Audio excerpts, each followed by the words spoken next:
บุญ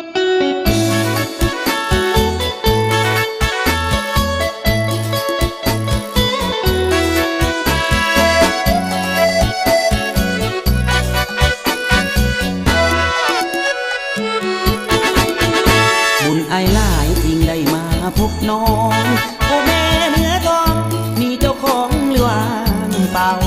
ทุกวันเวลาฝันเย็นนะแต่น้องเจ้าเดินยามแลงยามเศร้าไอ้คืนเข้าบอกคอยลงวาสนาสตาไอ้น้อยได้แต่คอยหัวใจลอยจนว่าลงหากน้องเมตตาเห็นหากว่าจะมั่นคงอย่าได้คิดโคตรโค้งเหมือนน้ำงงไหลลับลาหากแม่นวันใดบ่ได้เห็นหน้าน้องหัวใจทั้งสี่ห้องสุดมนมองเหมือนคนบ้าหัวอกจนคนได้เราจะมีตาชื่อว่าคนบ้านนา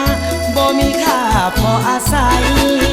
หากบุญส่งอายคงได้สมหวังได้เป็นผู้นางนอนแนบข้างพัดดีให้จะทำทุกอย่างเพื่อน้องนางสุขสบายนี่ละนะน้ำใจคนบ้านให้ใจสาวนา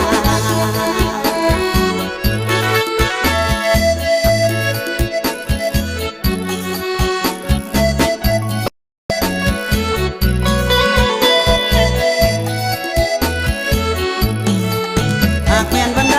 บ่ได้เห็นหน้าน้องหัวใจทั้งสี่ห้องสุดมนมองเหมือนคนบ้าหัวอกจนคนได้เราจะมีตาชื่อว่าคนบ้านนา